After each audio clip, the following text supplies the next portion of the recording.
De retour au Ringsa Stadium pour le début de la deuxième période de ce match qui voit pour l'instant les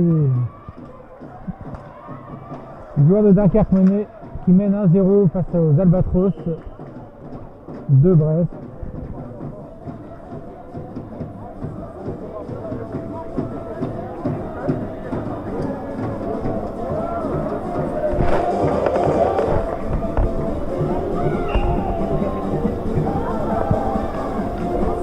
La mise de jeu dans la zone de Dunkerque, fallait gagner par les Albatros. On tente une déviation un peu lointaine.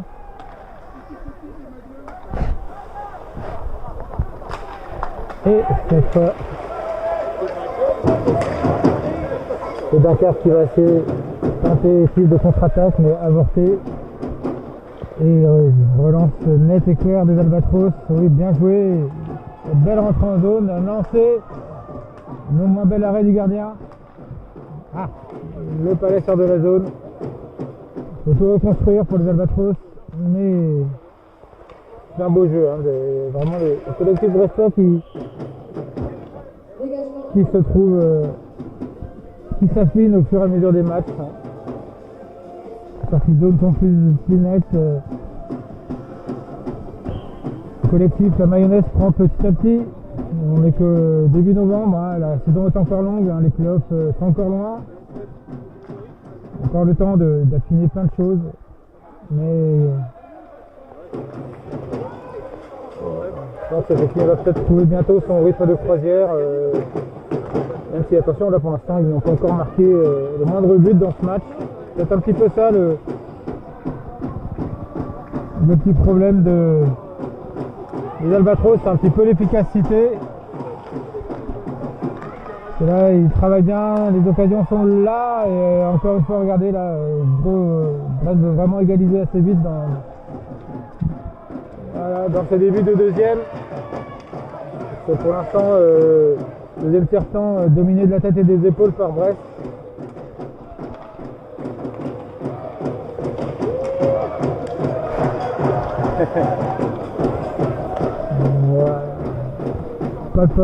Pas beaucoup de contrôle de palais pour Dunkerque dans cette deuxième période. Pour l'instant, en tout cas, on joue depuis 2 minutes.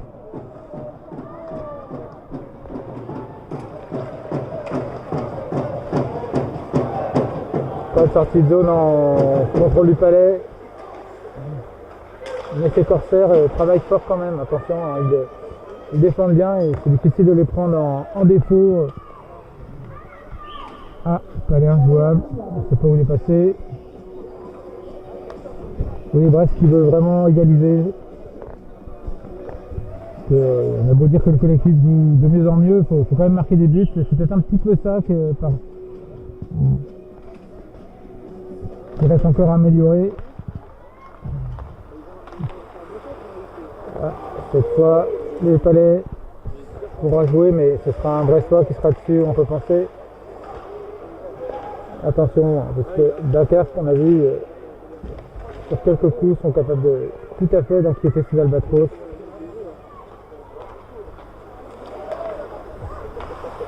Ouais. On stoppe l'entrée en vitesse. Et cette fois, ce sera relance, oui, jolie relance des Dunkerquois. On entre en zone, mais pas de solution, on perd le Palais tout de suite et c'est un 2 contre 2 qui se profile pour les Albatros. On garde le Palais. On remet devant la cage, mais personne pour eux. Là, lancé, non cadré.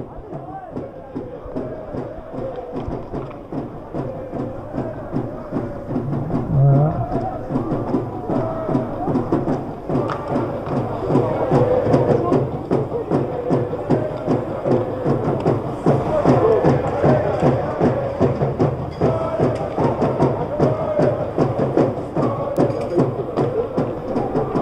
Hors-jeu, oui.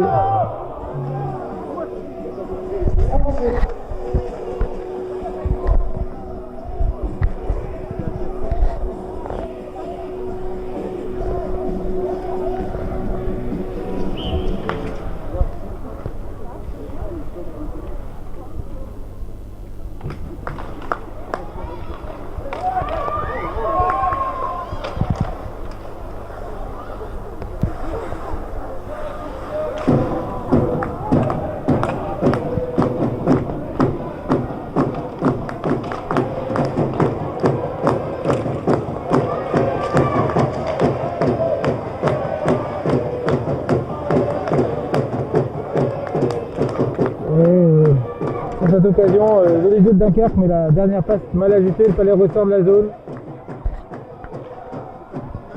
Alors, jeu dégagement interdit, pardon. Oui, excusez-moi, quelques interruptions de commentaires pendant quelques secondes.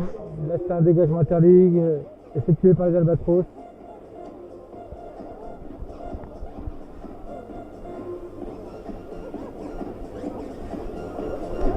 La mise au jeu devant la cage brestoise. 1-0, toujours pas de but pour les Albatros. Pas de but dans cette période d'ailleurs pour l'instant. 1-0 la marque, but marqué en première période.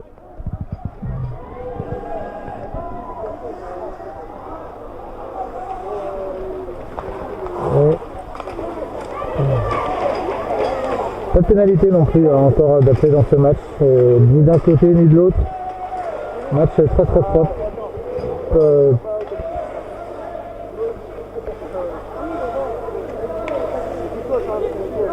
Match un petit peu tactique quand même, sans Dunkerquois bien regroupé défensivement, attendant plutôt les bons coups, les contre-attaques. Ils savent que ça devrait de faire le jeu. Ce palais qui aurait pu être dangereux. Duquesne fait bonne garde. Le repousse de la jambière.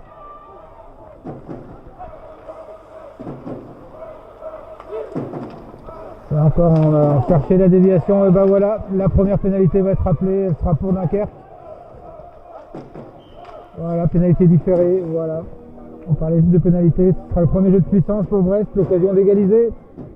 Les 2 prochaines minutes seront en supériorité numérique et Brest a donc l'occasion là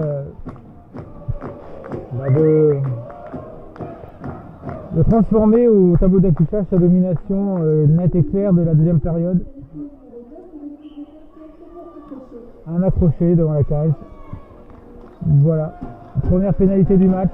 Et tout de suite un lancer et un arrêt du gardien de but sur cette reprise de volée de la ligne bleue de Kimaki, joueur finlandais de cette équipe de Brest.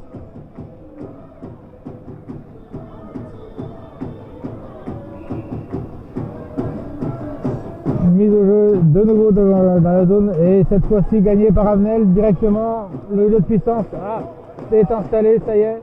On perd la zone, tout est à reconstruire. Petite imprécision.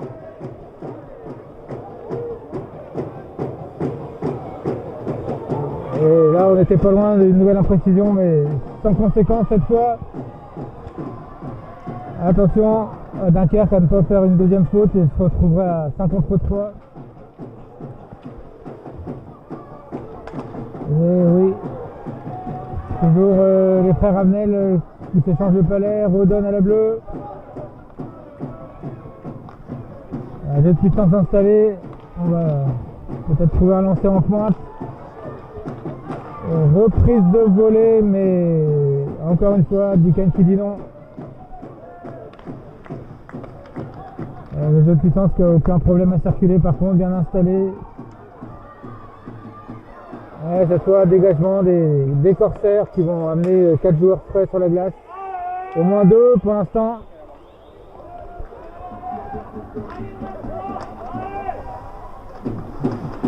Cette fois, mauvaise passe assurée. C'est un Dunkerquois qui peut récupérer et dégager son camp. Il nous reste 30 secondes à peu près de supériorité numérique. 30 secondes pour aller égaliser pour Brest, 30 secondes à tenir pour Dunkerque. 20 secondes, on va rentrer en zone avec Skirus, joueur laiton. Oui, belle mise en échec, régulière. Et on siffle, mais la mise en échec était régulière. Devant les yeux de l'arbitre, il n'y a rien à dire. Une bonne mise en échec. Alors évidemment, le COP brestois n'est pas forcément d'accord avec ça, mais elle était régulière avec l'épaule, ni haute.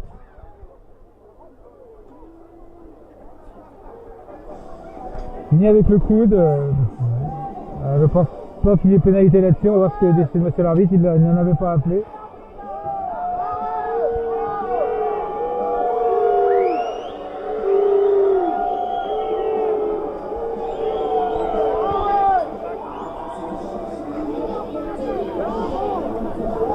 Non, d'ailleurs c'est même une mise au jeu en dehors de la zone pour les 10 dernières secondes d'infériorité numérique.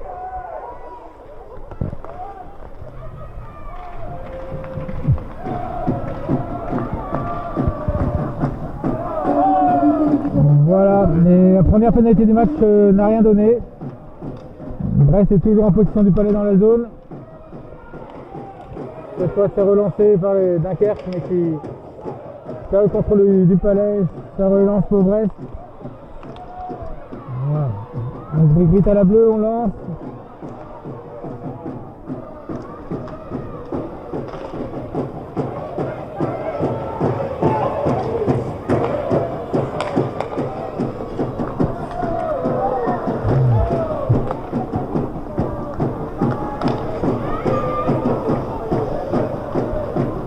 Brest qui reprend sa domination, hein, mais toujours pas de but.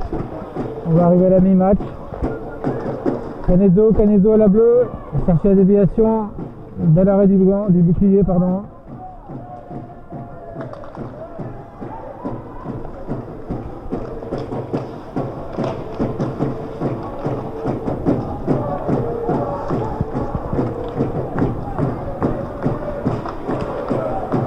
Alors que le jeu se durcit un petit peu, quelques mises en échec de part et d'autre. Et Dakar qui est sous pression, qui dégage le puck comme ils peuvent, mais ça sort de l'air de jeu. Et donc ils prennent une mise au jeu dans leur zone.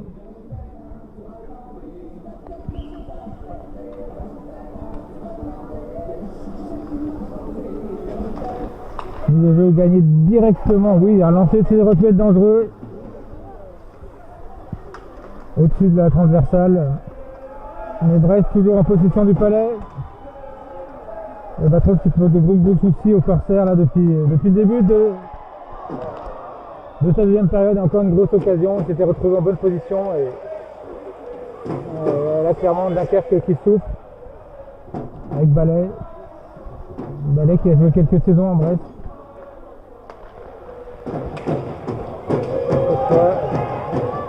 Un joueur de Brest qui a touché, il n'y a donc pas de dégagement interdit.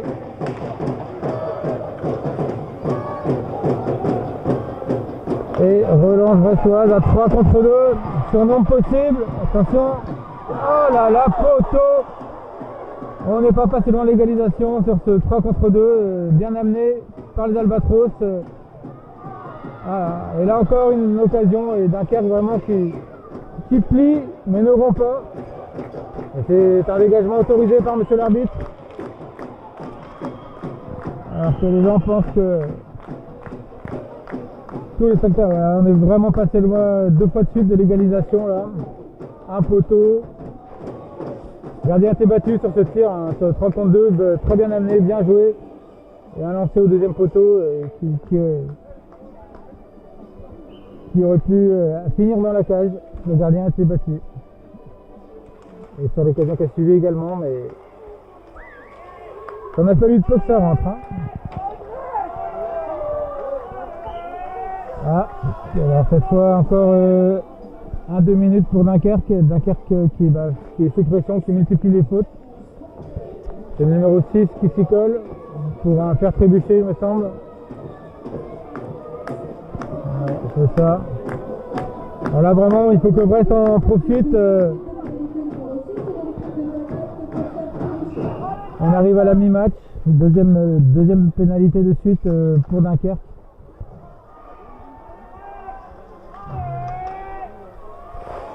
Qui se dégage une première fois et va gagner ainsi une vingtaine de secondes avant que le danger ne revienne sur sa cage. Avenel sur l'aile, on va rentrer, on envoie dans le fond, voilà, on va installer le jeu. Tentative de... Ça y est, le jeu est installé. Et nouveau dégagement des corsaires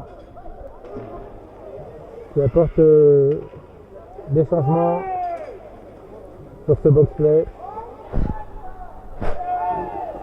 Il reste un peu plus d'une minute, 1 minute 10 à la pénalité. 1 minute 10 pour aller installer le jeu de puissance et trouver des ouvertures, décaler cette défense des corsaires. Ça y est, les jeux de pieds sont installés, ça c'est pas un problème. C'est déjà ça. Le palais circule bien. Oh oui, jolie reprise de volée, mais bel arrêt du gardien. Il avait lu le jeu. Et on a passé la même match depuis 1 minute. Et les Albatros n'ont toujours pas marqué dans ce match. 30 minutes sans marquer. Pas faute d'essayer pourtant. Ils ont eu quelques belles occasions, notamment en deuxième période là. Ils ont vraiment augmenté leur pressing. Alors c'est là. Mais ces Corsaires travaillent très très fort. Hein. Ils ne lâchent pas grand chose. Ils sont peut-être moins techniques que ces Albatros, ils ont peut-être moins de solutions de jeu, mais en tout cas le travail est là, l'abnégation est là. On ne peut pas leur enlever ça. Alors que là on en va dans le fond. Oh, encore un lancer, mais d'un angle repoussé par le poteau, le gardien. Il monte en de la cage. 15 secondes à la pénalité. Gréberin décale. Oh là là, héroïque ce gardien qui a fait vraiment un gros match. Et fin de pénalité. Mais le jeu est toujours, le palais est toujours. Celui qui réclamait une faute, mais là-dessus il n'y en avait pas. Les joueurs brestois à plonger, je pense. On joue à 5 contre 5.